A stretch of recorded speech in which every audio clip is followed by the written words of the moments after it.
Never fear, the Southside Savior is here. We getting it in early today. We getting it in early today. You know what I'm saying? We experimented with something new, man. Don't even worry about it. It's another episode of that Victory Talk podcast. Yo, we starting the podcast early today. Trying something new. Maybe we like it. This might be the new time. You know what I'm saying? Yeah, yo, listen, I've been late so much this year that I said, let me just start 2 hours early so the average will be at 7.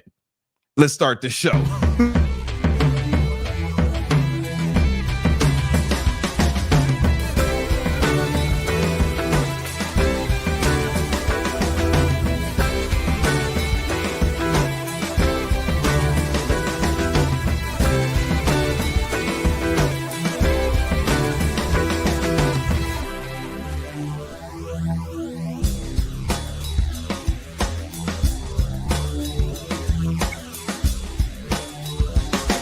Let's go.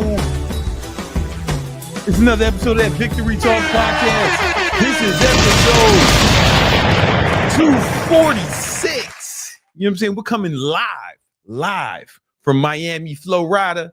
You know what I'm saying? It's beautiful here. It's fucking amazing weather.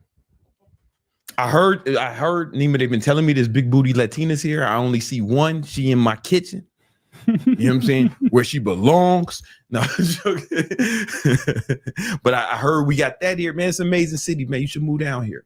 You should move down here because you watching this for some shit town. You know, if you live anywhere but New York, you should live here. New York's the only other city I think is good.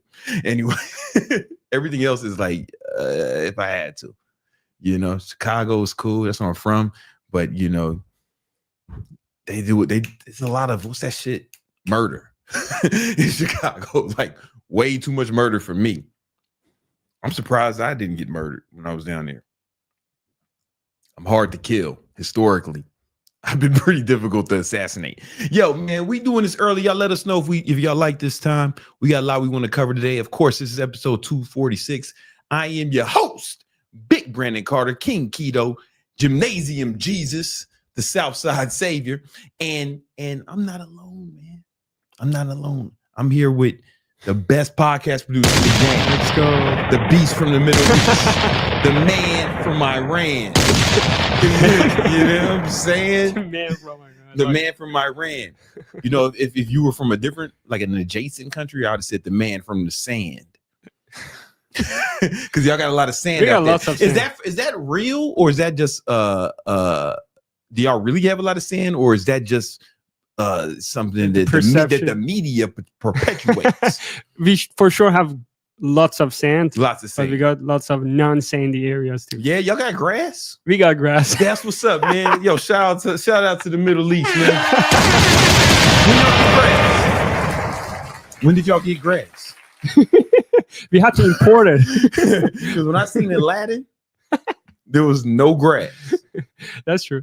Yeah. Ain't no grass in Atlanta. I challenge any of you. You know what I'm saying? So once again, Disney was lying to us. Yeah, once again, they've been lying to. Listen, Disney been lying to us the whole time. All right, they told you that, oh, you find some broke bitch at your ball and she leave a shoe, then you gotta go all around the town to save this hoe. That was a lie, man. Don't do that. Don't do that. You were Prince, nigga. You out here chasing broke bitches and bringing them out the hood. Disney started simping. It was a simping campaign. What's the nigga from Beauty and the Beast? Gaston. Gaston was a G, man. He was out here getting bitches. Bitches was fucking with this nigga and he chasing this hoe. ain't what you supposed to do, man. Disney been lying to us from the jump. Off the rip. And they lied to us about Iran. They told us there was they told us it was only sand. They got grass, man. We learning a lot today. Yo, but it's not just a black and a Middle Eastern guy. We also got my big booty back to girlfriend, you know what I'm saying? Novia. She's gonna be reading all your super chats. All right. She gonna be kicking out the motherfucking haters. You come here talking shit, I ain't even gonna see it, man. It's gonna be up there just enough time for you to get blocked. She got her finger on the trigger, man. You know what I'm saying? You're gonna get hit with the digital chanclator. You know what I'm saying? All right. Oh, someone asked it. I did see this one comment. Someone asked it. I change it for the people in Europe. Nah, man. I changed it just for you. I knew you was in Europe. And Anglagus G. and Anglagus G. I knew you was in Europe. And I was like, yo, the homie, he can't stay up this late, man. We got to switch the pod up, man. Yo, you're welcome, man. You know what I'm saying? I do anything for you, big dog. All right. We got a lot we want to cover today. We want a lot. We're gonna talk about habits to help you get motherfucking rich and successful. We're gonna talk about stock market so you can get some of this money. I know some of you motherfuckers be sad and depressed. I'm gonna give y'all the cure for depression. I'm gonna cure depression tonight. Nice. Yeah, once and for all. Tate said it wasn't real. It's like it's real, but like you ain't got to fuck with it. So I'm gonna make sure you don't fuck, because I know some of you niggas is sad and shit. You know, I heard male depression is like a big deal. Niggas be out here sad. So I'm gonna make sure you're not sad no more after this shit. You're gonna be excited. All right. And before we get into it, man, we got two sponsors. One is me. Right? Boom. First sponsor. I'm doing a live training. It was supposed to be this Wednesday, but we had to change it because of some technical difficulties. So it's next Wednesday, not tomorrow, the following Wednesday. We're doing a live training where I'll show you exactly how to grow your online fitness business, even if you don't have a big following, even if you're not certified, even if you don't have a lot of experience. I made my first $1 million, American dollars, Nima. American dollars. You know what I'm saying? With online training, you know, back in the day, you know, I was one of the first people to do it. Definitely one of the first people. I was one of the first people to do online training. Definitely one of the first people to do it big, start making some real cash off this shit, you know? And I've taught over 15,000 people how to do it. And I'm going to teach you how to do it next Wednesday, 8 p.m. Eastern Standard Time. All right. Make sure you register. The link is in the first link. Yeah. First link in the description. Not tomorrow, the following Wednesday. All right. To give you some heads up. I just gave you a heads up on that shit. All right. The next sponsor is, I got to be careful with this, right? Because it's fragile. So Nima and I, on the low, we haven't talked about it much, but we have been working on a product, you know, a product that's going to help you guys. This is called Thought Repellent. Thought Repellent is the easy to apply spray to keep the hoes away. All right. Because you got to understand, sometimes people ask me, man, how do I get girls? How do I get the hoods? How do I get a big booty Latina? And I'm like, if you was the man, you wouldn't have to fucking worry about that. They be coming to you, right? They be watching somebody else's YouTube trying to figure out how they can get a motherfucker like you, because they are, you know? And here's the thing.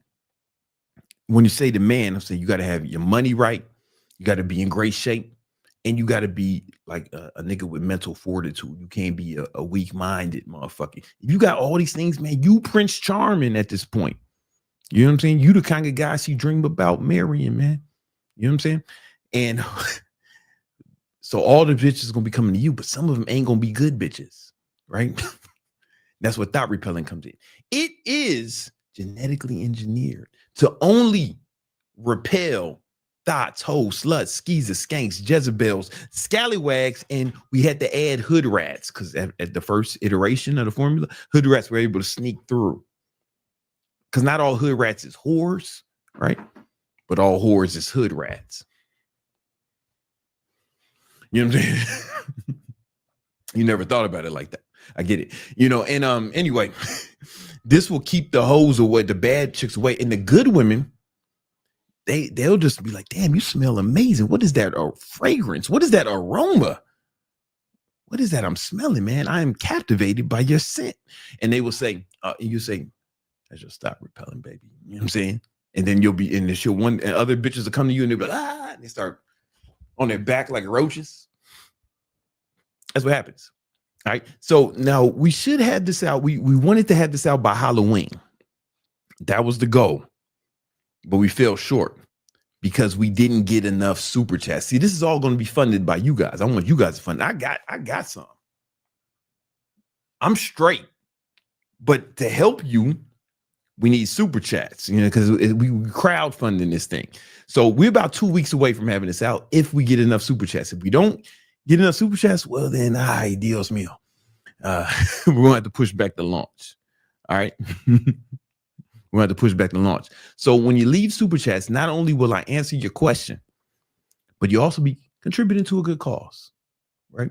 I don't know if you can write it off in your taxes. You're going to ask your CPA about that, but I'd imagine. But like, I'm not good at tax advice, guys. All right. Also, before we get into it, man, let me know if y'all like this early time. You know what I'm saying? Because if so, man, maybe it's something we can do. I kind of like doing it early. Oh, Nima, you like it too. Nima shook his head in agreement. We're gonna see if that works. All right. I can start going back to sleep at 9. You know what I'm saying? 10:39. And no conflicts with the basketball games because it's basketball season now.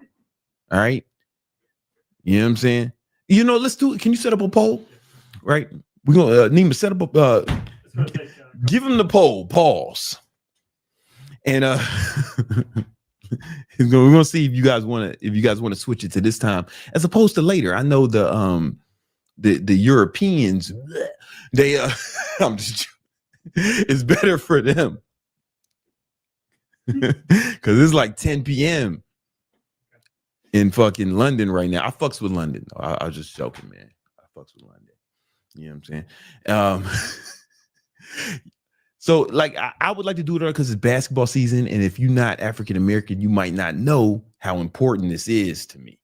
You know what I'm saying? But all the blacks know is a big deal. Plus, I go to the games. I was courtside the other night with the homie Jeremy. You know what I'm saying? We were supposed to go tonight, but something happened, man. Anyway, we're about to get into the lessons today. Yo, guys, check this out. Over the weekend, I flew to New York City with my girlfriend, Minovia, right? We flew to New York because it was one of her family members, this chick, it was a Sweet 16. I don't know if y'all ever been to a Sweet 16, man, but that shit was elaborate. It was like, you know, it was in a place where they do like wedding receptions. Like people saw it on my story and they thought it was somebody's wedding. Like it was elaborate. And it was performances and, you know, yeah, there was performances. There was a bunch of money, cakes, meals. Like we had like a wedding reception. And it was in this big dining hall. And I was thinking, if I had a daughter, I don't have a daughter, right? God loves me. So I only got sons, you know, a son. I only got one son, you know what I'm saying? And I was living right. So I got a son. And anyway, but if God wanted to punish me with a daughter and I had one, and she wanted to have a sweet 16 party. I was thinking this whole time, I was thinking, I'd probably just say no. You know what I'm saying? I'd probably say no. Like, because that shit seems like a lot to plan. Not even it's expensive, but it seems like a lot to plan. It was my first time at a sweet 16 because I didn't go to high school with no sweet 16, with no girls. I got sent to all boys military school. Yeah, I know. And and what Nima, do they have sweet 16s in they don't do that in No. in Iran? No, Yeah. I was introduced to it here. Yeah. I'm saying, listen, chick, they say, yo, man, put the cape on.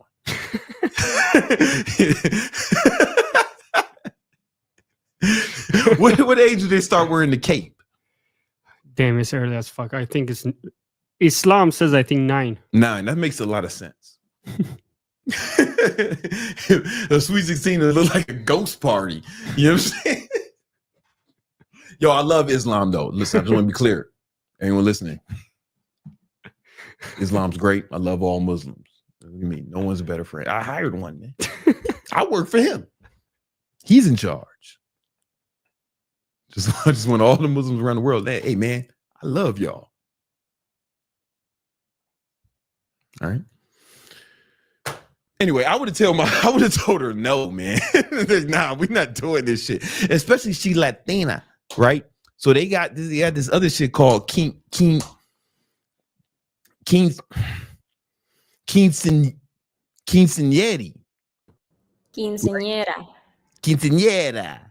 What's the difference between quinceañera and a sweet 16? Because you Latina, you did both, right? Quinceañera, you turn 15. Sweet 16, you're 16. 1 year difference. Yeah, no, I'm aware of that chronologically how it works, but like, what's the differences between the celebrations? Nothing at all. It's even more extravagant. Which one is more extravagant? They're pretty much both the same, depending on who's celebrating and depending on the funds. So this girl, the Sweet 16 we went to, did she have a quinceañera as well the year before? No. Oh, so they picked one. But you had both. No, I had a 15. I had a quinceañera. Oh, you ain't have a Sweet 16? No. So motherfuckers don't be having both. You just lied to me. It depends on your family. It depends on the funds. I went on a trip when I was 16 instead. Nima, what happens in Islam when your girl lies to you in front of everyone? How does that handle? You get to choose what you want. Is that when you go get the stones? Is it time to get the rocks? I don't want to. Like you my liaison. I don't know. I don't want to take parts in this. Yeah. It probably doesn't happen. It probably doesn't happen, does it? Oh, you never hear about it. You never hear about it. I think we might have to convert. You know what? I like it a lot more now. You can also ask the person, like the sweet 15, right? You can ask the quinceañera. You can ask the person turning 16 if they want to travel or if they want to party. Whoa, travel? Yeah, take a family travel. Go with friends. So wait, hold up, man. They take these chicks on a trip for their Sweet 16? You can, yeah. Yeah. Look, man. I don't know if there's any guys listening. What was your 16th birthday like? Mine, let me tell you what mine was like. My parents, they had bought like a bottle of fucking wine or some shit, like a bottle of Don Perignon when I was born, right? And they were saving that until I graduated from college. That was their dream, man, for me to graduate to college, man, because them niggas ain't go to college, you know.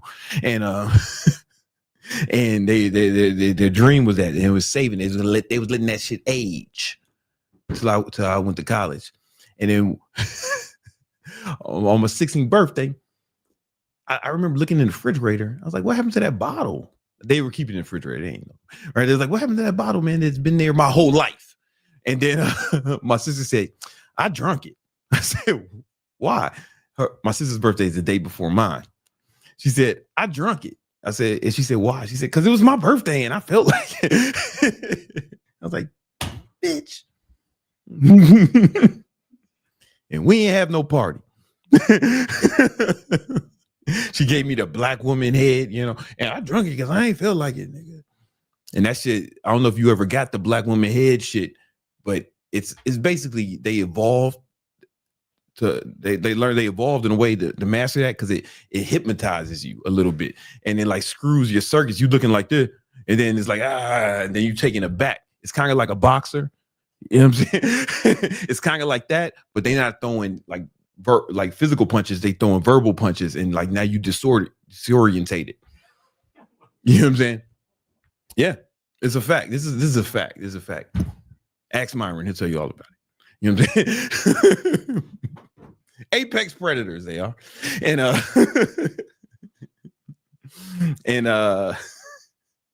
yeah, so there's that, man. And you got to get used to it, you know what I'm saying?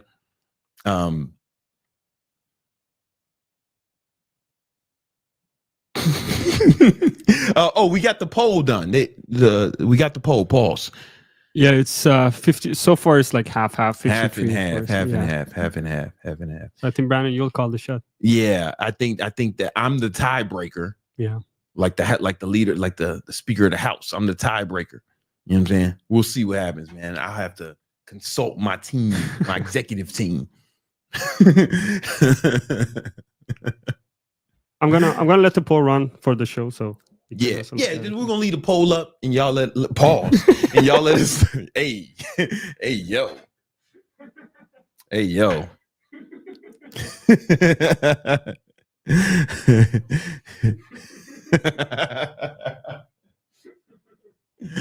We're gonna leave it up, and y'all can get on the poll for the rest of this episode.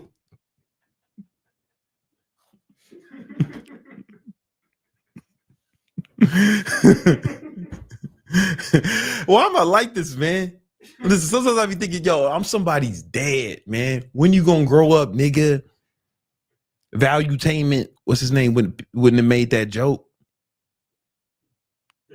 Yeah, he'd have been in the suit, man, being all regular. Look at me. I ain't even got on sleeves. All right. Making dick jokes live on the air. Dios mío. All right. Hey guys. I could get the 7 habits of I can give you all the extreme habits of 7-figure entrepreneurs, man, because all my friends are, or we can go straight into the market update. What y'all want to do? Oh, let's go to market update. I think Greg wants to leave. That's why he came in early.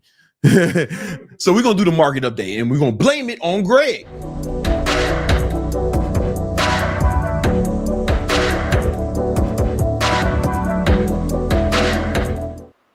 Yo, what up? What up? This is the market update, man. We're gonna talk about the stock market, the bonds, all types of shit. Yeah, I'm your host, King Keto, Big Brandon Carter, and I'm here with the homie Young Candlestick, aka Greg. What's up? You know what I'm saying? Charter market technician, past Series 65, real shit. Let's get it. Let's get it. Well, I was asking Nima earlier, do you want me to come on early? He's like, sure. So here I am. Pause. Let's get started. Yeah. Pause. Is that poll still up? Hey, yo. All right, let's go. The markets are absolutely screaming higher. The market is propped up by big cap tech stocks. Yeah. And we have a ton of earnings to discuss. We got earnings. We've got FOMC tomorrow. So the market's going to be moving wild tomorrow. Yeah. It's going to be up a lot, down a lot. The Federal Reserve is very likely to cut interest rates by 25 basis points. So they're going to spark inflation a little bit more, but they're going to spur the economy. They're going to increase demand in the economy. And so just looking at the market, we're up quite a bit. 4 strong green days in a row. Yeah. Gap up, kind of closing near the highs. There are a lot of supports that you can have a day trade off of on the S&P 500. You know, 672, that's a gap. You've got 677, that's a gap. And today we filled that gap. But the Pause. overall market, we're up, and we have what's called a doji day today. So it's indecisive towards the highs. Right? It's just No, I'm laughing at Nima, man. He's so immature. All right, no, he really needs to grow up. Let's keep going. I think you maintain your youth when you maintain a sense of hilarity. Yeah, You get old if you don't laugh at things. Yeah, that makes a lot of sense, man. Yeah. Market started off down. It started with a gap up, sold off, bear flag into a lower low. This was a liquidity sweep, though. And we had bullish developments on the China trade war between the U.S. And that was kind of this quick spike right here. Market got really carried away and then sold off heavily. There's a ton of money to be made on these moves. Like we were at all-time highs earlier today, right? Oh, yeah. Pretty much all day, just kept pressing all-time highs. And it was a closing all-time high today, right? We closed it all the time. Yep. Another closing all-time high. And I hypothesize that the market is running super high because so many people are betting against the market. They think it's too high, and that fuels the uptrend. There is still a lot of risk in the overall market, but for now, the algorithms are really in control of the S&P 500. When we start to break underneath key moving averages, I don't have any moving averages up. That's when you can start to see the sell side start to escalate. But right now, real quick, guys, if you have any questions about stocks or ETFs or any securities, cryptocurrencies, leave a super chat and Greg will answer, man. I got you. So we do have some divergences in the market. So the SPY, S&P 500 strong, NASDAQ is super strong. What's lagging is the Russell 2000. And that's the IWM. This is down while the market was up. And it just kind of, just really didn't do too much, but gap down, pushed higher, sold off. I'd be bearish the Russell 2000 over the next few weeks and or months. That's ominous. Yeah. Because, the Russell's where most of the stocks are. I know. Most of them are. I mean, if you take a look at NASDAQ, QQQ, it's just like straight the hell up. Yeah, it's not fucking around. No, it's not fucking around. Like Amazon, that reports earnings. Amazon broke out of this little wedge over here. Earnings can continue that further or earnings can dump it. That's on October 30th. We've got Meta earnings. I took profits on Meta last week. I was telling you guys I'm buying Meta near like the 728. So I'm out of Meta.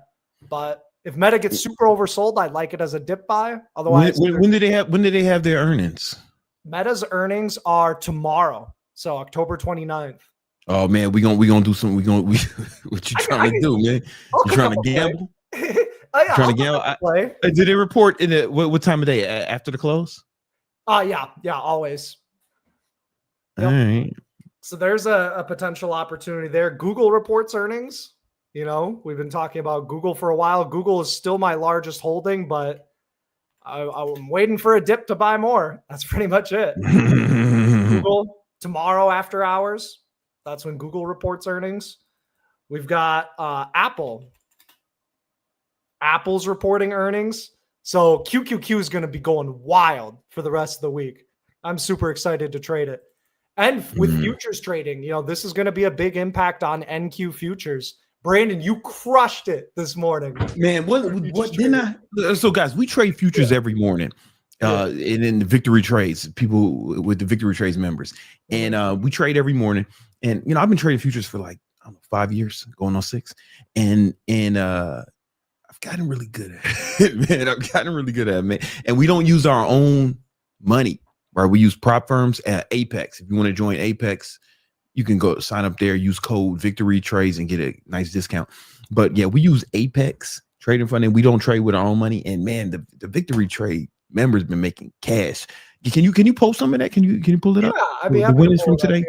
Let me. You got to pull it up in the Discord. Yeah. So here, I'm just going to pull up like some of the wins. Like, look at these NQ futures. Boom. He's trading in euros, making over about $4,000 right there. Come on, man. Today. That was today? Just today. Yeah. Oh, that was after I left, huh? You went in. Oh yeah, definitely. Yeah. It's moving really, really nicely. And you just kept calling the trades. They just kept working out perfectly. And even the trades that you didn't take, You still called them out Oh, exactly. when I said, yeah, I like it here, but I'm not gonna take it. You know what I'm saying? Because I wanted to be sure. I was a little nervous. But yeah, man, I really felt the market this morning, and I was like, Definitely. And what's cool too is you can translate these to index options. So if you've got a good feel for the market, you can make really good money each and every day trading index options. Here's $290 profit. Here's 115% gain, $150 profit, we out here. 180% gain. Come on, man. Like this is nuts. $340. We got some more futures wins. Sony Lopez up over here. What do you do? I can't see it. Click on it. Up about 700, 600 to 700. Oh yeah. So we trade with like multiple accounts. Like I trade with 20 accounts, 20 funded accounts simultaneously. But Sony was trading with 3, which is dope. You know. Hell yeah. Here's a $3,000 profit on index options today. Like, wow. This one was yesterday. Today he just made only only $500. Oh yeah. Oh man, go into the fucking shit for today, man. Here, let me see. It always takes a sec. Oh yeah, it plays that Discord music in the back. Yeah. Here we go. We got some dubs over here. Here's Stepdad, quick $100. Here's Brandon's loot for today. Yeah, man, I made like $5,000 this morning. So I've traded with 20 funded accounts. The Gitmo was trading with. Yeah, boom. There's like $1,500 right there. Yeah, a little more than 1,500, like 1,700. Prezi over here. Prezi put it up. He's trading with 3 funded accounts. He made over $3,000. Oh yeah, trading. That's like $4,500 right there. Yeah, he was going harder than me. Pause. And yeah, you just see it, man. Like we win it. Not every day is a green day, but we've been having a lot of green days, man. If you want to join Victory Trades, there's a link in the description where you can join. And if you don't know how to do all this shit, we'll teach you how to do it. Help you get funded accounts. We use Apex, and man, we getting it in. Anyway, let's keep going. It's super exciting. And if you're looking for futures trading setups, just mark up your S&P 500 levels. When it comes into a key level, there's likely going to be a reaction. So if the market is selling off tomorrow after FOMC and it's down, 1.42%, there's likely going to be a dip buy opportunity on futures, NQ futures. And if you can capture that, you can make like $500 to $1,000, or you can scalp it. You can trade MNQ. So there's a lot of different ways to profit in the market. You just got to find what works best for you. Mm-hmm. Yeah, so that's big cap tech earnings. NVIDIA all-time highs. In the weekly game plan, I was saying SMH calls, SMH bullish call debit spreads. Those are in play. New all-time highs for the semiconductors. That is bullish. Semiconductors are a leading market indicator. But Bitcoin is another leading market indicator, and it's rejecting resistance just a little bit right now. It's not participating in as much in the all-time high fest. No, it just looks tired up here. I need new structure to really take some strong long positions on it. Yeah. I'm not like, I don't like the way that chart looks. No, yeah. It's not like super bearish, but it's not bullish, Yeah. It's kind of like, ugh. Yeah, I dollar cost average into the Bitcoin ETF. So it's just whatever for me. I'm thinking like a long time from now. So, but for a trade, I don't really see anything. I mean, I guess you can go off the 200-day moving average. That's historically that's pretty safe, a pretty safe bet. When it's over if I was trading Bitcoin, if I wanted to trade Bitcoin, because I have this thesis. Okay, I have this thesis. Let me just real quick for SPY. Can you bring up SPY? Yes, sir. And put it on the weekly chart. And then put up the 200-day moving average. So this is the 200-day right here, 200-week moving average. Yeah. Every time go further back. Like every time that shit goes to the 200-day moving average on the weekly, you can pretty much fucking buy. Move over, go back, move over like years. Can you move it over? This is as far as I can go on this weekly time frame. On this weekly time. All right, that's fine. I'm here. I can aggression period, time interval, max. Here we go. Yeah. Here we go. Just look at it, man. Like, that when it hits that 200-day, load the boats, man. Seriously, I agree. And the only time we can see it when I bet my house when it stayed under for a few weeks, that was 2008. Yeah, definitely. It was a few years, but Yeah, 2008 was intense, you know. Yeah. But since then, it's like, yo, on the weekly chart, when that shit hits the fucking 200-day moving average, you could just fucking throw all your money. It's not financial advice. It's not financial advice. But when S&P 500 gets to the 200-day moving average on the weekly chart, it's not financial advice. But put all the money you can find, borrow, or steal money if you have to, right? Because you can give it back. Yeah. It's not financial advice, but steal money and put it in there. You can give the money back. You know what I'm saying? Yeah, man. Let me just borrow It's this not real financial quick. advice. It's not financial advice. It's just a trade. It's just a trade idea. Yeah. It's just a trade idea. You know what I'm saying? But yo, you like confidently, we have like 15 years of data to corroborate what I'm saying. Yeah. I completely agree. And that's the time where you actually want to be using leverage. You don't want to be levered to the tits when the market is up here. Like this is not the time. It may even still go higher, and that's fine if you make some good money being levered up at all-time highs after from the lows, you know, it's up 43%.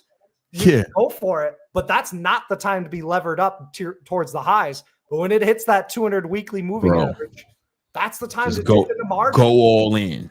You know, don't fuck around. You know what I'm saying? That's like the safest trade in the market. Yeah, you know, because the S&P 500, it's always going to kick out the losers, and the best stocks within the S&P 500 keep rising towards the top. So it rebalances. It does all the stock picking for you. Yeah, yeah. But that's why another reason why it's so strong too. And that's why it's difficult. That's why it's difficult for big traders like, you know, hedge funds to beat the S&P. Because one is because they're the ones who make it go higher. Like you and I don't move the market. Like they move the market. So like if they're guiding it, it's like trying to outrun your own car. Yep. You know what I'm saying? Like you can't. It's like they're racing yourself. You know what I'm saying? Yeah. Anyway, let's keep going. No, but smaller traders, we have an advantage, right? Because what we do, if we do, you know, you put 100 grand in S&P 500, it's not gonna move the market much at all. It's gonna be negligible. Yeah, we're not going to impact the markets in any way, shape, or form. In no significant way, yeah. Another reason why most people can't outperform the S&P 500 is mostly because of emotions, and they can't hold their winners long enough. You know, that's one of the biggest ones. But the S&P 500, if you just buy, you're just like, well, I'm going to own this in 100 years. So we just in this. I'm just going to chill. You know? Yeah. Real quick, I want. Did you have some more you wanted to cover? Those are the main things I wanted to cover. You know, cool. Uranium is on the run, but no real like entries there. But long term, I like uranium. URA is the ETF. I'm long on MBIS for a riskier growth stock. This is a data center, AI data center stock. So basically, just got some NBIS yesterday. Doing right now, so I like that one. Still short on Roku. I took profits on Target, TGT. That was a good little bottom fish play down there, down near the 88s. And yeah, just waiting. I'm bullish long term on gold and silver, but short term they could sell a little bit. Yo, man, I was about to ask you about gold, man. What the fuck? What? I was about to ask you about gold, man. I was saying it's short term bearish, and so it's short term bearish, man. Short term bearish. It could drop probably another 4%, maybe even 5 or 6%. But I don't see a great entry. Yeah, I mean, you know, like if I look on like the weekly time frame, it doesn't look so. I mean, it doesn't look great, but it just looks like a regular pullback. Like I'm super calm if I look at it on a weekly time frame. Yeah. Oh yeah, definitely. It's kind of just in between support and resistance, you know, depending on which levels you're looking at. So resistance is going to be like 4,100. Big support is 3,520, but there's minor supports along the way. What are you looking at? I can't see. What are you looking at it? Because I'm daily chart right here. Oh, you're on GC. Okay, I'm on GLD. Oh yeah, let's pull it up. Yeah, GLD. First support just hit today and it reversed. Yeah, I'm saying I don't mind it there. What I really like is 32. Yeah, I mean, I'm sorry, 322, 322. definitely. That's like the best spot. I mean, I think it's down there. this whole zone, this whole box, this whole white Yeah, box. I mean, listen, I feel That's a good zone. dollar cost. Man, I almost feel like I should start dollar cost averaging into this shit right now. More money managers are starting to throw away like the 60-40 portfolio of saying like, oh yeah, be in stocks and bonds. And they're saying trim your bonds and actually add gold. They say gold should be a part of every portfolio now. Gold has been the trade of the year, right? Yeah, ever since we started. Can you tell them when we started talking about gold, buying gold? I can easily pull it up real quick. Yeah. We've been talking about gold for years, but especially during this consolidation. Yeah, we were doing super nothing. bullish, bro. I literally like was annoying people with how bullish I was on gold. Yeah. And they're like, gold's going nowhere, Greg. Why are you tripping? Like this is a dead money trade. And I have to face some heat, you know, sometimes. But you know, I posted on my YouTube channel the next big trade, gold calls. This was right before the big breakout. I was saying I'm trying to not go all in on this trade right now because that's just reckless. But that was the move. Gold is the trade of the year, you know. And the question becomes, what's the next big trade? I could totally see the S&P 500 dumping hard, but for now, there's no dump on it. You know, it could be on some growth stocks. They could be on some penny stocks. Beyond was a big trade. You know, going for the meat. The meat trade, fake meat trade. I did grab along on this stock, ASST. It's a Bitcoin ETF holder, and actually the assets on its balance sheet is basically saying that this can be worth at least $2 to $4 a share, and it's highly shorted, so this could squeeze. You went in. I don't fuck with stocks underneath $1, underneath $5. Yeah. You know, hey, listen, I like it, man. I like it. You a gambler, man. You a risk taker. You know, as long as you have a stop loss in place, you know, my stop is going to be 0.75, and it's all just risk to reward. My risk is, you know, going to be about 50%, and my reward is 100 to 300%. And I can wheel this as well and get 10% a week wheeling it. So that reduces the risk. You can. Yeah, 10% a week. Yeah, you can. You know, so something to consider. All right. One thing I wanted to ask you about.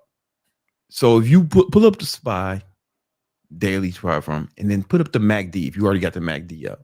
I do have the MACD up. You see what I see, man? Well, there's a few things. We have a bullish crossover that occurred last week, and that led to these few up days. You can see the histogram peaks.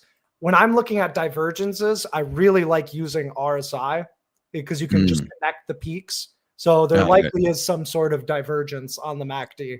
Right? There's a divergence on the MACD. Yep. I see a divergence, especially if you go back to like, I mean, you have to go way back, right? So, but if you go back to like May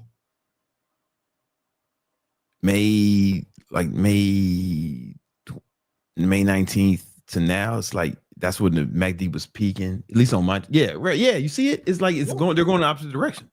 Oh yeah, definitely. The thing is each day it just keeps grinding higher. It just keeps going high, right? That's the thing. But that's got me a little nervous. Like, you know, it doesn't have to, but I feel like a big drop can come out of that, you know, and that's gonna be one. And if that happens, you know, it's like a big drop though, like kind of like, I mean, we might have already had it on Friday. Maybe that was it, you know, like 2 Fridays ago. Generally, those type of candles, it's usually not a one-day wonder. It's like a warning shot. You know, and then there's just a lot of volatility. We squeeze out up. I wouldn't be surprised if there is a huge correction, but I need to see it in real time. It's tough to kind of predict that. You have to like execute and like react to it. We do have the Doji day. We got Fed tomorrow. I wouldn't be surprised if the market is down 1 to 3% tomorrow. I could also see it up 1 to 3% if they want to keep squeezing it. That's when Jerome's gonna. Yep. We got Jerome in the house. Jerome in the house. I'll be live tomorrow twice, in the morning and for FOMC. Okay. All right. You talking about in victory trades? Yep, for victory trades. Yeah. All right. Cool. Let me ask you. Oh,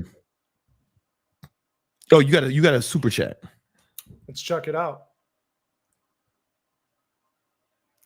ADA. Okay, so you want me to break down some cryptocurrency. Here, let me pull up trading view over here. And remember, we look at Bitcoin as kind of like the wind for I'm gonna urinate while you check this shit out. Yeah, pulling up BTC. Well, you check out this. What, he's a Pokemon? Oh, that's mixed out of context. Yeah, that's right. He a Pokemon. Right. Yeah, he's what? Charmander? Nice Charmander. Thanks for the super chat. Let me just pull this up. All right. So altcoins have been much weaker than Bitcoin as of late. There's not a lot of action. There's just, you got your high points of 98 cents. You've got your low points of 52 cents. What I'm seeing right here is this is a bear flag. So as of recent, this is on a daily time frame. So each candlestick represents a day. You have this big ass drop, and then we're consolidating. We're vibrating back and forth in the lower third of the range. That's a bear flag. And so odds favor actually a continuation to the downside. Okay, so if it breaks underneath 0.60, you can see this drop about the length of this flagpole, which would be basically ADA just going down to like 20 cents, 10 cents. Not my favorite altcoin. I like XRP and AVAX, and then just Bitcoin and Ethereum. Those are the four that I hold. And not even all that much, but that's what I'd say. It looks bearish underneath 60 cents. It would really only get bullish if it could break above and hold above $1. Anything in between, you're kind of just speculating in the middle. You're going based off fundamentals, your research that you've done. Anything in the middle, you could just get chopped up. It can just flop back and forth. That's my thoughts on that. Let me know if you have any questions about that. What about Ethereum? Yeah, let's check out Ethereum, ETH. I like Ethereum. I actually might even like it more than Bitcoin /ETH. So really just choppy. It looks like an ugly ass chart right now. Yeah. You do have some minor bullish divergences that formed that led to that short-term pop. But I'd like a dip buy near like 28.70. Yeah. Otherwise, if you're aggressive, you can buy a breakout. But I think the best way to do it is just dollar cost average. Cost average into Ethereum. All right, cool. All right, well, listen, guys, if y'all want to trade with Greg and I every morning, join Victory Trades. We trade futures every morning, and you also get Greg's trade alerts to your phone every day. You know what I'm saying? Option strategies, shit. I take them. You know what I'm saying? Made a lot of money. Greg helped me make a lot of money. More to come. And, you know what I'm saying? You can ask Greg questions. Yeah. About anything, you know what I'm saying? When you in Victory Trades, he's at your disposal. Yep, you know, at your service. And then you trade with me and Greg every morning, and man, we making so much money off futures trading, man. Like it's crazy. I posted on my story. Yeah, it's legit. So if y'all want to join with us, man, click the link in the description and join Victory Trades, man. It's a lot of fun. You're gonna enjoy it. Yep. I'll see you tomorrow. Peace out. Right, peace. All right. Tomorrow morning, because he's a victinator. You know what I'm saying? He met me in the victinators. I think there's a super chat for your boy. I'm not sure if you guys answered this on Thursday, but we have Smith. Appreciate the advice. I started using the calendar. It made me more aware of my time. I have 4 hours a day, Monday through Friday, 8 hours, Saturday through Sunday. Should I focus on making more money or high income skills? I think we did answer that because I remember his name was the Delirious, and I was like, "Yo, man, how much what race y'all guess he is?" And I was like, "Yo." Everyone correctly guessed he was African American. He was of African descent. You know, it was started, and I wasn't here on Thursday. Oh, she wasn't here on Thursday. Where was you at? Flight. A word, likely story. What? Likely story. No, I'm just playing. I bought the flight. Get her out of here. Nah, then I got on the flight the next day. My baby's gone. Girl, I'll follow you all around the world. Follow that ass. And I'll follow that ass anywhere, girl. You know that. Let's finish this podcast quick. Shit, I'm about to end it right now, man. Going there. You know what I'm saying? Yeah. Sorry, Nima. Yeah, come on now. Shit's about to get it. We about to get demonetized in a minute. You know what I'm saying? That's why I had to put you in another room, baby, because I don't know how to act. All right. Let's talk about getting rich.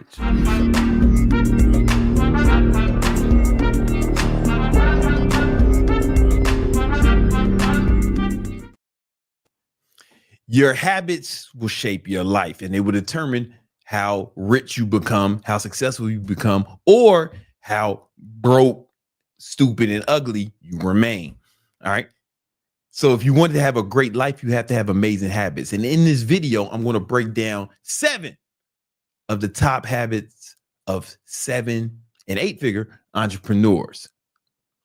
These are habits that I use. These are habits that these are habits that I use. These are habits that my rich friends use. I have a lot of friends, man, who have a lot of money, right? And these are some of the things that I've seen them do or I've done to help us get to the bag. All right. Now, this is not going to be like one of these other videos on this shit. You might have seen some videos on this topic. Where they say, here's some habits of rich people. Hey, wake up early, set goals, make your bed, drink water. It's like, it ain't gonna be no basic shit like that. These are extreme habits. These ain't your regular shit, man. You know, network, visualize success, man. That's regular ass fucking basic bitch shit. You know, think positive. This ain't gonna be none of that. These are extreme habits. All right. And some of you guys are going to see these habits and you'll be like, oh man, that's too much for me. I can't do all that. I'm a bitch. And then, for you, man, I thank you, man. I thank you for like really understanding who you are and what you're capable of. Right. Because somebody got to fucking drive the Ubers until we get the robots to do it. You know what I'm saying? Somebody got to mop the floors until we get the robots. You know what I'm saying? Somebody got to do all the regular shit, and that's you. All right, motherfucker. But for the rest of us, here are 7 habits. Here are 7 extreme habits of 7-figure entrepreneurs. All right. So, huh? I think I might have 8. I might throw a little extra in there. See how it goes. See how I feel. You know what I'm saying? Habit number 1 is something I'm calling neurocycle scheduling. All right. And this is designing your workday around your brain waves and not necessarily the clock. What I mean by that is, for example, someone like Hermosi, the big homie, you know what I'm saying? Hermosi, he puts he schedules his day into 4 3-hour blocks, his work day. That's 12 hours a day. You know, it'd be like that. And then I forget, he does it. It's fucking weird. What did he say? Hold on.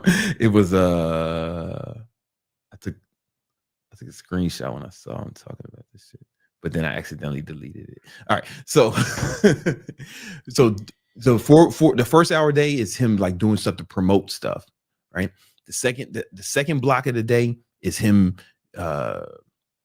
building stuff, actually doing work. And the third and fourth hour day is some shit I forgot, right? But I follow a similar schedule. So for me, in the morning, I do the boring work, the boring business operation shit. You know, it's not about meetings. You know, I wake up early and I get a bunch of shit done that I fucking hate. Like, I subscribe to the theory of do the worst first, you know, and I get the shit out of my way. So this might be accounting, you know, shit that I have to do, but I don't enjoy. Accounting, responding to emails, shit like that. At afternoon, I'll take my meetings, right? This is where I have like meetings with my content team, my operations team. or any other meetings that I schedule like midday, mid-afternoon, right? And then afternoon is when I do more creative work, where this would be like writing scripts for like short form or long form video, or even like creating long form video. Like this is where I do creative stuff, because I find that, me personally, I'm more creative when the sun starts to set. I don't know why. It's just how I roll. All right. And then I go to sleep. Early so I can wake up early and do the boring shit again. Right. And I'm not the only person to do this. Not just me and Hormozy. The homie Jack Dorsey. He's the guy who started Twitter. You know what I'm saying? Twitter and Square. Right. And, you know, he does shit in the morning where he has like, you know, his morning routine where it's like cold plunges, meditation. He does that shit all before the sun rises. Right. And then he goes into where he starts doing like his creative work, like writing, product design. A lot of people like creative work in the morning. That's not my thing. And and then he has like his meetings and shit in the afternoon. You got to schedule it based off your circadian rhythms and the shit that works well for you. But this way you're not fighting your biology, right? If you know that you're more creative in the morning, like a lot of people are, I think most people probably are, then do your creative stuff in the morning. I'm more creative in the afternoon. So I like my creative stuff to be done in the afternoon, and I like to get the fucking boring shit done in the morning, right? You got to find what works for you. So you, this way, you sync your productivity with your biology. That makes sense. You know, now if you got a job, a regular ass job, then, you know, you can't, it's not something you'll be able to do every day, right? So you got to do what's best for you around your schedule, right? Or if you got a bunch of kids, right? Maybe you got to pick up the kids or whatever. I don't know what your responsibilities are, but find ways within your limitations to schedule stuff around times when you feel like you'll be best at it, you know? So if you need to wake up, when I had the jobs, I would wake up early, you know? Or I'll work on the weekends, 12 hours on Saturdays and Sundays. So whatever works best for you, right? The next habit is something I'm calling brutal feedback loops. Meaning I'm always looking for, I'm always looking at what I've done and having my team look at what I've done and not just tell me what I did good or try to kiss my ass, right? But I want to know how we can improve, what we can do better, right? And a lot of it is based off data. So for example, Nima, he's kind of in charge of the YouTube. He'll look at the actual data and say, hey, when you did this kind of video, it performed better. Or when you make the short form video, when you're standing with your shirt off, talking about food, those videos seem to do better than when you sitting down doing some other shit. You know what I'm saying? That's real shit that he said. You know what I'm saying? That's real shit he said. No homo. And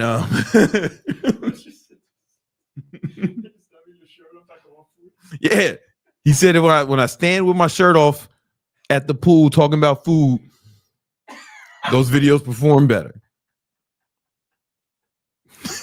So we look at the data, we got that feedback from the market, and we started making more shirtless pool food videos, and we were able to replicate those results. It's like that with everything. So I really asked my team, yo, what can I do better?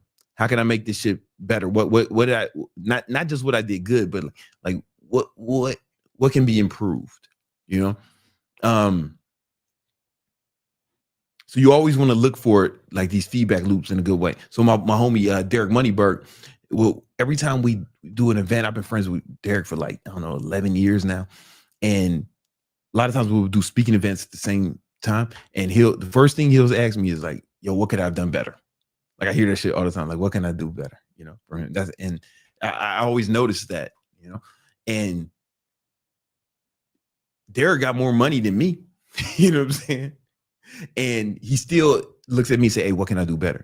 I got more money than Nima, I think. And I don't know. You know what I'm saying? But I still like, yo, man, what can I do better? And I give him the power to tell me what to do, even though I'm the boss. You get what I'm saying?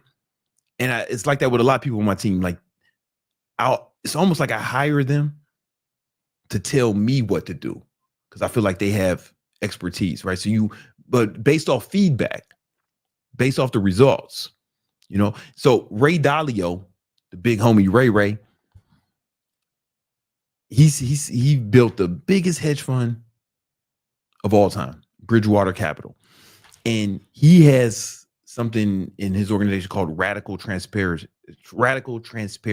And this is a system where every employee gets to rate his decisions, right? Including the ones that call him out. So all his employees can rate his decisions, right? And he goes back at that feedback and then he makes better decisions as a result. You feel me? So, and Ray Dalio, one of the richest people on the planet Earth. And if he's doing that, it makes a lot of sense for you to do this. How do you implement that in your life? Well, one thing you can do is, even if you don't have outside forces, right? When you're doing something, look at the results you're getting, right? Look at the data. Okay, am I getting the results that I want, right? If not, then I need to change some of these variables. And if you can have outside people, like a coach, coaches are great for this. If you have a coach, then it makes it a lot easier. A coach or a mentor or someone, hey, I did this is what happened. What can I do better, right?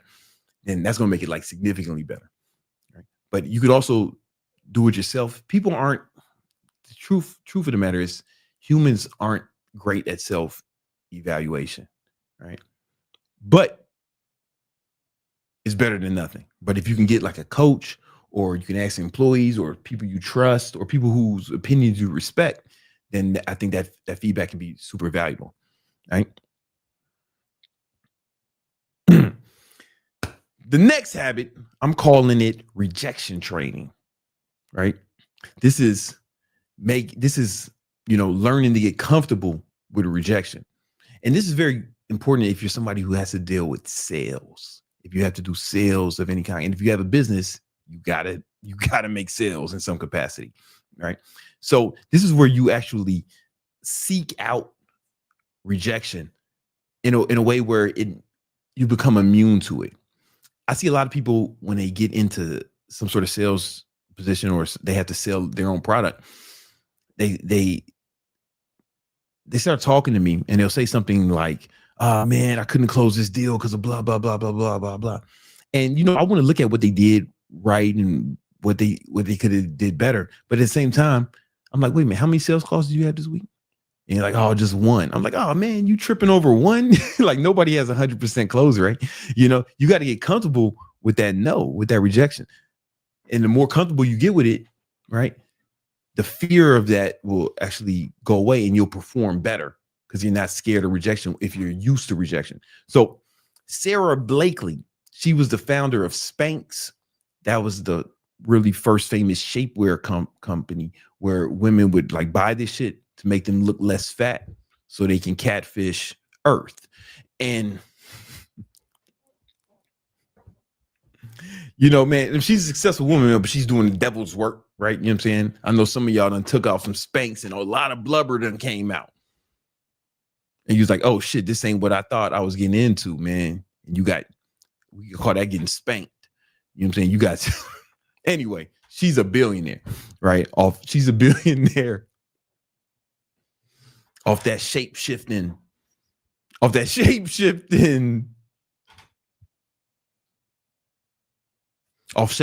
pantyhose and leggings, right? But she said her father used to do some shit where he would have her make a list of her failures every day, like a list of the shit she did bad.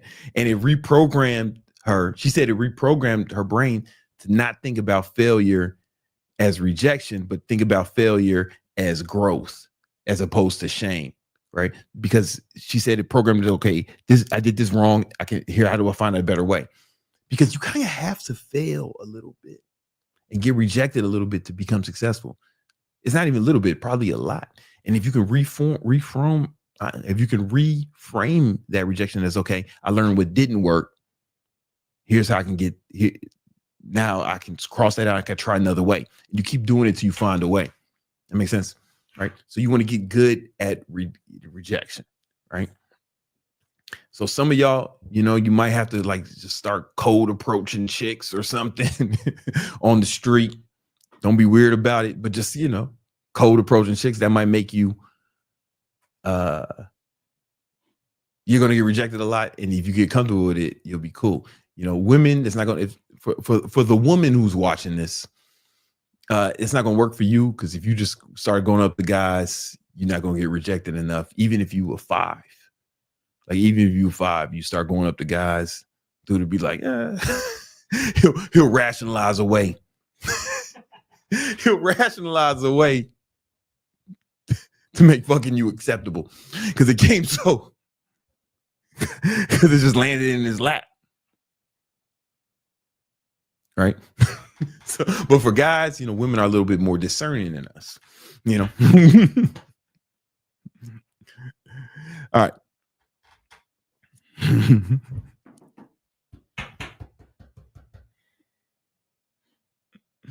Okay. The next the next tip I'm calling adversity. I'm calling adversity simulation, right? So this is training for chaos before it arrives, getting good at handling chaos, you know. And a lot of people will do something. A lot of people will do things like extreme sports, cold plunging, fasting, public speaking, grueling workouts, anything that's like difficult, right? Because once they've been through that difficulty, then they can like things that are super difficult. Once they've been through that difficulty, then regular business shit won't seem insurmountable, because they went through something else. This is not something that I had to practice. I think just growing up in Chicago, you know what I'm saying? Like, kind of did that for me. Like, you know, I grew up on the south side of Chicago. Like, I saw twice. I saw dead bodies on the way to school. Like, motherfuckers got shot. You know, one of my teachers got beat up by another student in 5th grade. You know, like, we had metal detectors in middle school. In the fucking, I grew up in a gang infested wasteland. So that kind of environment presents a lot of opportunities for misfortune, and, you know, fucking shootouts, all types of shit, you know. And once I've been through that, like, I don't know, the business world didn't seem as stressful to me, you know. How you can replicate that in your life, you know, if you grew up in a nice, comfy environment, that's dope, you know, but you have to do some shit like, maybe you have to do some shit like cold plunge every day, or run a fucking marathon or something to put yourself through something difficult. Because I really do think it's helped me, like, going through that adversity. I really do believe it's helped me in business, because when most people are panicking, I'm a little calmer. Or even in trading, you know, because, you know, I've been trading for like 5 years, and one of the main things that'll fuck you up with trading is fear, greed, and emotions, you know. And when I'm trading and trade goes against me, I think I handle it a lot better than most people would, because, you know, I've had like guns in my face, you know. Like, one of my first memories is me and my mom getting robbed at gunpoint, you know, when I was like 5 years old.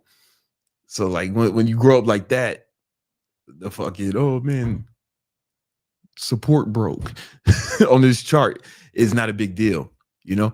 So I really believe that's going to help you out a lot, finding some way to actually simulate adversity in your life. So when that's more extreme than what you have to go through in business, because when you go through those business extremes, they won't seem as difficult. All right. And you'll become less fragile, you know. You know what a good example? It's kind of like the calluses on your hands. Anybody's been lifting weights without gloves. Anybody's been lifting weights without gloves, you have calluses, right? And I have a ton of them, right? So it's when I first started lifting weights, it hurt, right? It hurt because I had to develop the calluses. But now it's nothing. Like, I forget that it hurts some people's hands to lift weights now, because it's fucking 26 years of calluses. It made me tough. Or even playing guitar, I had these calluses on my fingertips from years of playing guitar, and it's so much easier. You know, that's what you're going to be like. You're going to have like mental calluses if you put yourself through adversity. So when you go through the regular shit, it's nothing. All right. It's very important. All right. The next habit is something I'm calling extreme self-surveillance. All right. And this is treating your life like game film. Right. So what you need to be doing, especially when you're first starting out, record your sales calls. If you're doing sales, like if you're doing public speaking, go over your speeches. If you're making content, go over your content. Or you can film your workouts or film your body language, however you can. You know, what this is going to do is you'll notice certain things about yourself that may have slipped past you. For example, I edited the first 1,000 videos on this channel. And when I was editing those videos, like, oh, I need to learn how to speak better. Because when you have to edit out all the ums and filler words, initially it was just like I didn't want to edit that much. So I had to develop a way to stop saying as much. I'm not saying I'm the most eloquent person in the world, but it's way better than it was when I first started. And that's because I observed myself, you know. And you can do that with anything, man. Anything you want to get better at, find a way to film or record yourself doing it and really study that game film. So, for example, someone like Kobe Bryant used to spend hours a day looking at his own footage, right? Obsessively fixating over micro movements that, you know, you and I probably wouldn't even have noticed. Yeah, but that's why he's one of the best ever, you know, 5-time world champion, you know, gold medalists, you know, multiple time MVPs and all that. That's why he's a legend, right? That's one of the reasons you want to make sure. So you just want to find different ways to observe yourself, look at the game footage, and then see how you can see what you can learn and what you can improve, and then take that into your next endeavor. You know, all right. The next habit I'm calling total calendar domination. You guys probably knew this was coming. If you've seen any of my videos in the past, you probably knew this was coming. All right. So this is where you plan every hour of every day, including your rest, workouts, meals, and even thinking time in your calendar. I use Google Calendar, but you plan every hour of every day, right? And you leave no space for distraction or chaos. If I had to just give, if someone said, hey, yo, Brandon, give me one tip that if people did it, it would improve their lives quickly. And it would be this: plan every hour of every day in your calendar. This is the cheat code to success in any endeavor. Any endeavor. In fact, you can succeed in multiple endeavors if you plan it. Right? Everyone I've ever mentored who actually did this, within 90 days, they was unrecognizable. They were in better shape because they started planning their workouts and their meals and when they were going to go to sleep. They all made more money because they started planning when they were going to work on certain things in their business, right? And what you notice is two things happen when you do this. One, you realize, man, I've been wasting a fucking ton of time, right? And you'll start to get so much more done each day. You do this shit for a month, 3 months, 90 days. You will run circles around competition. 90 days from now, everyone you know will look at you and be like, man, this motherfucker is different. What have you been doing? You locked in. It's like the one thing I wish I could leave the world. Plan every hour of every day in your calendar. The second thing you'll notice is almost all your bad habits will be gone, right? Because you're not going to plan getting high, smoking weed, unless it's a priority for you, right? If smoking weed's a priority, then yeah, put it in the calendar.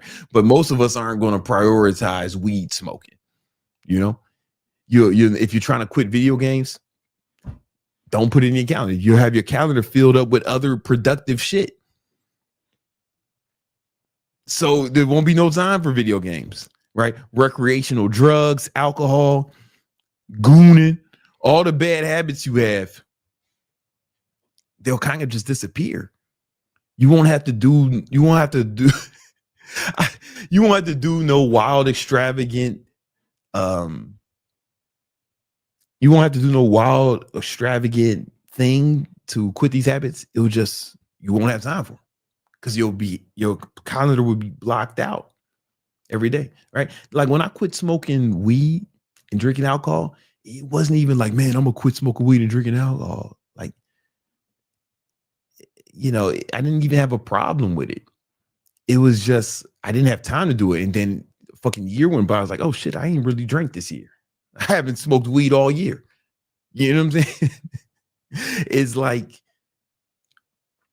it's kind of like a crowd out. Like if you get full off healthy food, you won't have to worry about eating junk food because you'll be full. You won't even have the desire for it, right? So you crowd out things instead of just trying to deprive yourself of things that you enjoy. It's just, you replace it with other stuff. It's a super effective way to quit any bad habit. Now you're still an addict, right? So when your calendar is not filled, you're gonna fill that time with something, and it's probably gonna be weed smoking, video game gooning, right? So you're still an addict. So this is why you got to plan every hour of every day in your calendar, because you still a goon addict. You know what I'm saying? That one day you're like, oh, I don't need to plan today in your calendar. Watch, there's gonna be hours of gooning and playing video games. You're gonna have a joystick in one hand and another with a joint out of your mouth. Some of you might fucking do heroin on that day, right? That's why it's got to be every day, because you're still an addict, motherfucker, right? But if you do this, man, shit, you'll be so productive. And I'm not even the only one to do this. I'm not even the only one who does this, right? Obviously, Elon Musk schedules his life in 5-minute blocks. Every meeting, workouts, bites of when he's going to eat his food.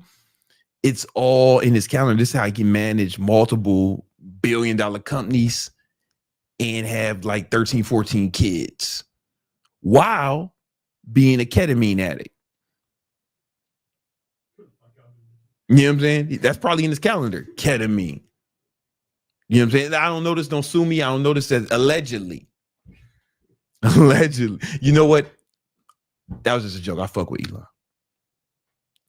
Because I don't want him to program Gronk to say some wild shit about me. You search Brandon Carter and Gronk, and it says some wild shit about me. I don't want no beef with no billionaires, man. You know what I'm saying? But you know, how you think he had all them kids? He scheduled that shit. That shit was in his calendar. You know, how you think he spent time with those kids, man? Oh, I'm gonna spend this much time with X. I'm gonna spend this time with X3PO, all that shit. You know what I'm saying? He's got that shit in his calendar. He's maniacal about it. And he runs several multi-figure businesses. He runs several multi-billion-dollar businesses. Impregnates women every year.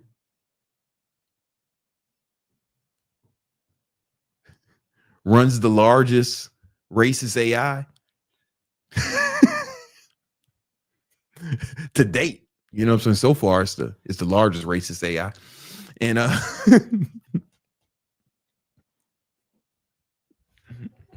and maintains a healthy ketamine routine. You can't do that without a schedule. You can't do that. You can't be that prolific without a schedule. So what you're going to do is stop managing time and start weaponizing the time, right? You want to weaponize your time. So think put everything you do in your calendar. Put your sleep. If you got a job, put that in there. Put your commute. Choreograph your days instead of freestyling them. You'll get so much more done. It's going to be amazing. All right. You know what I'm saying? This is another thing. This one is kind of unique to me. I don't know if I have a lot of examples of historical figures or famous people who've done this, but this really helped me a lot. I call this glucose mastery. It's when you manage your glucose levels to be more productive. So a lot of you guys, you'll eat food and then you slow down. You won't be as productive after you eat. And there's a few reasons for that. One, sometimes your body uses energy to break down the food, but one of the major reasons is y'all eating sugary candy and bullshit, or refined carbohydrates, shit that spikes your glucose levels. So here's the thing: when you're eating carbohydrates, especially simple carbohydrates, they convert to something called glucose or glycogen. When your blood glucose levels go above 110, your pancreas secretes a hormone called insulin. Insulin's job is to flush out all this excess glucose in your body so you don't die. And the thing is, your pancreas sees all that glucose as a fucking emergency. So it's gonna really spike your insulin levels and flush out as much glucose as possible. Here's a problem with that: it does it indiscriminately. It overdoes it. It overshoots it, and it takes away a lot of glucose from your brain. Your brain is running on glucose, right? And so you get motherfucking tired and sleepy after that shit. I think the medical term for that is the itis. And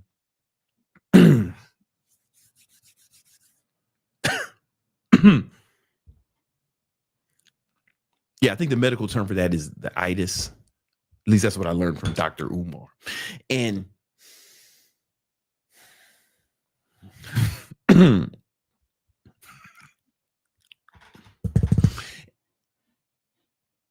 combat that, what you really need to do is manage your fucking glucose levels, right? Now, I learned this when I first started doing intermittent fasting, like a long time ago, maybe like 15 years ago. I was intermittent fasting. And I noticed that once I got used to intermittent fasting, I had so much energy during the fast. I was so productive during the fast. And then when I broke that fast around 3 or 4, it was over. I had to get all my work done before 3 or 4, because when I broke that fast, it was a wrap. Once that fucking insulin spike hit, then when I went to the ketogenic diet, I noticed, oh man, I have energy all day. I'm feeling way better, right? And it's because my glucose levels stayed level, right? Actually, they stayed like super low, which was fine, because when you're on a ketogenic diet, in absence of glucose, your liver produces something called ketones, and that's the new fuel that your body runs off of, right? And it's more stable than glucose. I digress. You don't have to go keto. I know motherfuckers. I know you motherfuckers hate the ketogenic diet. So that's cool. All right. What you do need to do is make sure you monitor your glucose levels. So one thing you can do to keep your glucose levels in check is to stay away from sugar, man. Like, you don't need to eat sugar. You ain't no motherfucking child. You ain't a baby. This ain't preschool. This ain't the playground. You know what I'm saying? Eat like a man, right? And a man should be eating protein at every meal. So even if you eat carbohydrates, don't eat your carbohydrates by themselves. Stay away from sugar. Just stay away from sugar and eat your carbohydrates with protein, right? And if you can eat your carbohydrates with protein, what happens is it mitigates the glucose spike, so your body doesn't produce as much insulin. So it keeps it more level, right? Another thing you can do is, after you eat, especially if you're eating carbohydrates, go on a little walk. Just go for a little walk right quick. That'll stabilize your glucose levels as well, and just stay away from sugar and refined simple carbohydrates, and never eat carbohydrates without protein. That is a surefire way to spike your glucose levels. Like, you motherfuckers be hungry and you just gonna eat a bag of fucking chips or get some popcorn. It's low calorie. No, motherfucker, it's all carbohydrates. It's going to still spike your glucose levels, and it's going to fuck with your productivity, right? You want to have protein and or fiber. Protein, and you can throw some fiber in there, that'll help even more, and it'll mitigate the glucose spike. Another trick you can do is, before you eat something that you know is going to be high on the glycemic index, or have a lot of carbohydrates, what you can do is eat some cinnamon before it. Like, it's weird. Like, take a cinnamon pill, like that you can get it from GNC. And cinnamon before meals keeps your glucose levels more stable. I don't know why, but it does it. So these are things you can do. But for me, I'm just keto, so it's not something I have to worry about anymore, right? Look into the ketogenic diet, like, search the benefits of it. I think you'll find it impressive. I know, like, the fitness guys, you all hate keto. Again, you can still eat carbs and be in great shape. Lots of people do it, right? You don't need to go keto to lose weight. I do keto for this reason, because I'm more focused, more productive, and you know, the ketogenic diet has been proven to boost the immune system, and I have not had a cold in 9 years. You can look at it, you don't have to do it. And real quick, I'm going off on a tangent real quick, but whatever, fuck it, it's my show. People always ask me about carnivore. Carnivore and keto are not the same thing. They're like cousins, right? Because if you're doing a carnivore diet, you're probably going to be in ketosis, but carnivore diet is just like, okay, I'm gonna focus on one food group, meat, pause only. And with ketogenic diet, it's about your macronutrient ratio. You know what I'm saying? So the keto macros you can be vegan and do keto, right? So keto is more you have more diverse food choices, right? And plus I eat a lot of green vegetables, and I just have different options on keto, right? Carnivore is all meat. However, you'll probably get similar results to what I'm talking about. If you wanted to do carnivore, you can do it. I don't have the desire to try carnivore just because I'm pretty happy with my diet as it stands, and I'm not compelled to further restrict my diet any more than it already is. But if you want to do keto, man, yeah, if you want to do carnivore, that's cool too. I got this. I thought guys would really like keto, but a lot more women do keto than guys. I thought, yo, man, come on, man, we eat steak and eggs, bacon, you know what I'm saying? Like we can do all this shit. But I guess it wasn't hardcore enough, right? Carnivore, like, all the fucking manly guys. Yeah, I can do that. So do that, man. That's cool. You know what I'm saying? You alpha, man. All you need is steak. And that's cool. It's going to work. You're going to have similar effects. I promise you, you'll have more stable energy throughout the day. All right. And I'm going to give you an 8th tip, because one of the things I always do, one of my habits is to always over deliver. You know what I'm saying? So boom, that was the 8th one. So I'm gonna give you the 9th one. The 9th one is perpetual learning, right? Every rich dude I know is always learning something or reading right? I get with some of my rich friends and we start talking about our favorite books. I was on a private jet with my homie Bulletproof John, and we were geeking out on each other's audibles. Like we were looking to see what books we had on Audible, you know, and we were giving recommendations, and we were buying the books immediately. You know, my boy Jeremy makes a lot of money, man. Now he's at the point where, like, I can't even tell. He said, "Hey, don't tell me people how much money I'm making." Like, is that much? And you know, he's recommending books. Like, we're talking about book recommendations. I recommend a book to him, he'll buy it like on the spot. Same with me. He recommended like 5 books last time I was at his crib. I just bought them all on the spot. This is like normal at the highest levels. For example, Warren Buffett, he spends 80% of his day reading. Now, he's an old man, right? What the fuck else he gonna do, right? But he's always reading. Him and Bill Gates, they interviewed like years ago, like 10 years ago. And he said, if you could have one superpower, what would it be? And they both said to read faster. You know, they both picked to read faster. I'd have picked something else, but they got more money than me, so maybe they on his own, right? How to read fast. They wanted to read faster, you know, and they're studying. I'm telling, I don't know any super successful people who don't read a lot. I've heard some guys say that, to say they don't read. I've heard some guys say that they don't read, and maybe they're just smarter than me, but maybe they're smarter than Warren Buffett, Bill Gates, Elon Musk, you know, people who like read a lot and are fucking billionaires. Maybe they're smarter than them too. I don't know. But if you like, these books ain't decoration. Like, I've read more books than you see behind me, like significantly more. Like, I have twice as many books as this in storage. And then that's not even counting what's on my Kindle or my Audible. Right? Every time I'm in the gym, when I'm working out, people ask me, yo, man, what type of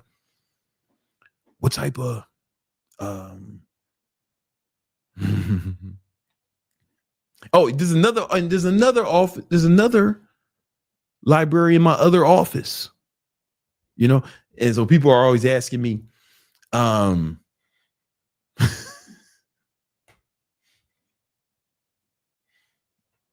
people are always asking me, I'm sorry. Oh, yo, man, what do you listen to when you work out? What's your gym playlist? It's like, yo, I listen to audiobooks. You know, when I'm working out, people think I'm listening to Lil Baby or Tekashi 6ix9ine or something. It's like, nah, man, I'm listening to Brian Tracy, man. I'm listening to Lil Tracy. You feel me? I'm listening to Ryan Holiday and shit, you know. Because I just always want to be learning, you know. And the more you learn, the more you sperm, man. Ty Lopez told us that. You know what I'm saying? Or all right. So you want to make sure you're reading life. You want to know some of the best books you can read to make money. I got a video all about that where I ranked all the money books. Go check that out. And it's a really good video because if I tell you a book is good, it means something. I've been reading 2 books a day for 2 books a week for like 15 years, you know. So if I tell you a book is good, it's good. All right. Go check that video out right now. All right, let's answer some super chats.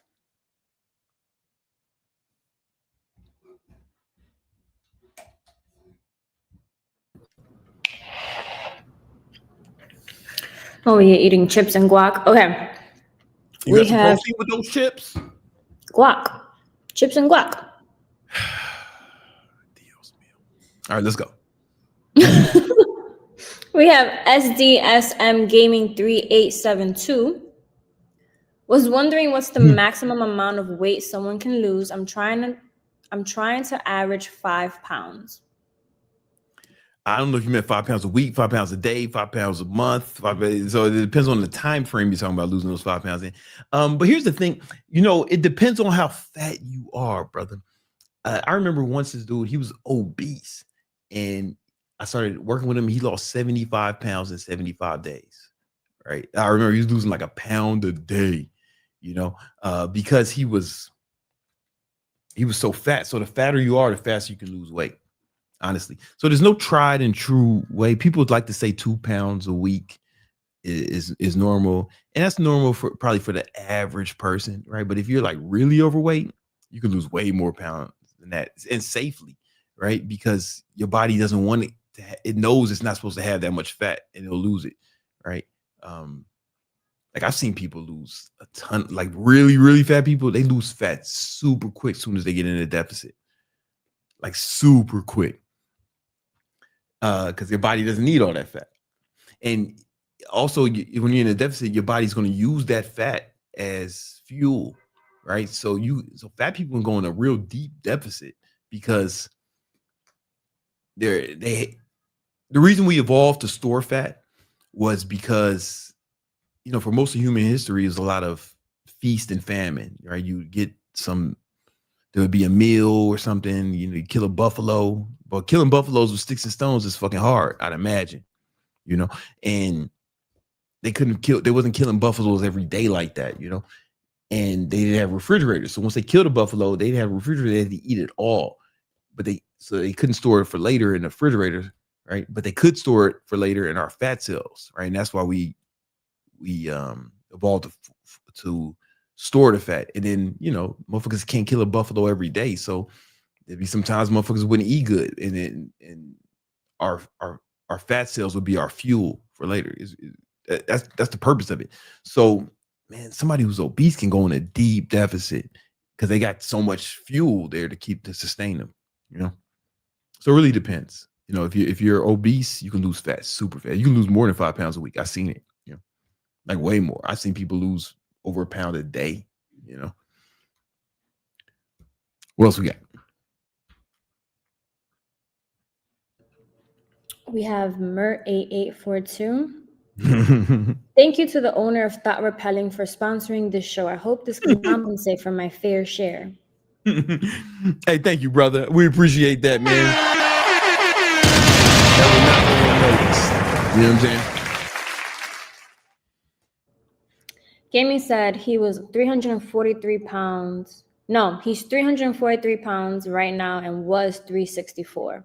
Hey man, yo, congratulations. Let's keep up that momentum, brother. Like straight up, let's keep up that moment. Diet's the most important thing, and you might I don't know how you're built, I don't know how you're holding that, but doing a whole bunch of cardio might be too much if you're that big, you know what I'm saying? So like when I train people who are like over 300 pounds, I would never like have them do cardio at first, At most, it'd be like, yo, let's walk around. But I'm not going to tell somebody 300 pounds, walk 10,000 steps a day. That's going to be fucking grueling because the human heart is not fucking designed to carry that much fucking weight around, So if you want to do some cardio, you don't have to kill yourself, man. You could just do some walking, just get some movement. As long as your diet is right, you will lose that fat super fast, homie. I'm proud of you and I'm happy to see you. Let's give that man a round of applause, Keep up the good work, brother.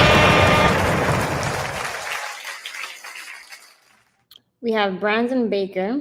Keto, you speak a lot about meditation. What are the forms you practice, recommend for someone with a very active mind? Hey, man, you got an active mind. That's a good sign. What you don't want is your mind to be inactive. You feel me? You know what I'm saying? I'm glad that shit is working. Shout out to you. One thing, all I do is I sit quietly and I focus on my breath. That's it. And when my mind starts to wander, and it will, bring it back to your breath. And don't get mad at yourself because you can't keep it on your breath. It's going to wander. And then when you bring it back, you want to look at that like a rep. Like that's a rep you did in the gym. Think of it like exercise for your brain. The only book I recommend on meditation is Emily Fletcher's Stress Less, Accomplish More. It's like the only book I recommend on the subject. It's the best one. I do name, there's another book called 10% Happier, which is good, but it ain't as good as Emily's book. It's like the only book I recommend if you want to read about it. But all you're doing is focus on your breath. You don't have to read shit. You know what I'm saying? Like just focus on your breath. I do it twice a day, 2 15-minute sessions twice a day. And it's really helped me like stay calm, cool, collected under all circumstances.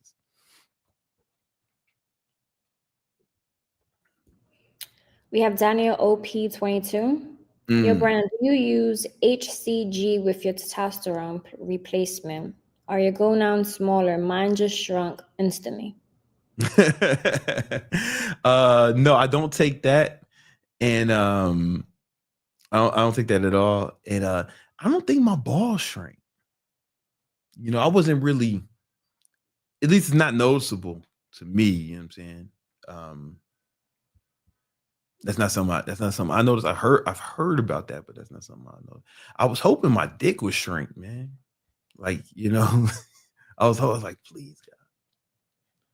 I gotta, because you know how difficult it is. I wake up in the morning, I gotta pee, and then fuck, it's early morning. I go. I was like, damn, man, I thought it was gonna shrink this thing, but apparently it only shrinks your balls. And it's like, oh, that sucks because it's gonna make this thing look bigger and scarier. It's gonna make my dick look bigger and scarier, frightening. You know what I'm saying? All right, we're back. How to deal with caffeine tolerance. You do know your podcast is mostly guys. What are you talking about? Talking about dicks. All right. Oh man, no, we're just talking about medical. It was talking about for medical purposes, babe. Just talking about biology. Come on now. With Nima in the room. Oof. Come on, man. How to deal with caffeine tolerance. I don't know what you mean when you say deal with it, brother. You mean like you mean the caffeine doesn't work for you, man? Just up the dose, baby. Just up the dose. That's all you got to do. Who gives a fuck? Motherfuckers, somebody saw me drinking a Celsius and it was like kind of late. And they're like, man, how you drink that late? And like, motherfucker, I could smoke a line of Coke and go to sleep if I wanted to. You know what I'm saying? One, I'm good at sleeping. And so, but also just take me more, man. Shit is cheap. Who cares? Yeah. I take 1,000 milligrams of caffeine a day. You can't take that. Y'all can't take that because y'all ain't been abusing caffeine for 26 years like me. But I've been abusing it for 26 years. My heart cardiovascular shit is in perfect shape. No side effects. Every time I say, man, you're gonna have a heart attack. I'm like, when, motherfucker? How long does it take? If I've been doing it for 20 years, no heart attack, cardiovascular system is tip-top shape.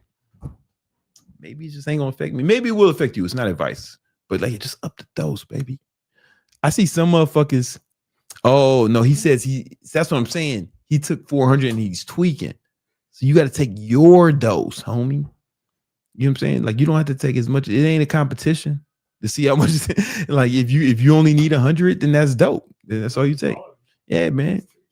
You good. You know, you good. All right. Was that the last one? Yeah. All right, guys. Yo, this has been another Victory Talk podcast. Yo, listen, next Wednesday, not tomorrow, next Wednesday, I'm doing a live training where I'll show you exactly how to grow your online fitness business for free. All right. Make sure you register. It's the first link in the description. We got 114 people voted, and it's half and half. It's half and half. Literally like 50-50. Yeah. All right. So I guess I hear that, and I think it doesn't matter if we switch. So we might switch it, man. We might switch it to 4. 5. I'll make that what? So we might switch it to 5. I'll make that decision by Thursday. So I'll see you next Thursday at either 7 or 5. I ain't decided yet. You know what I'm saying? This Thursday. Huh? This Thursday. This Thursday. All right. I'll let y'all.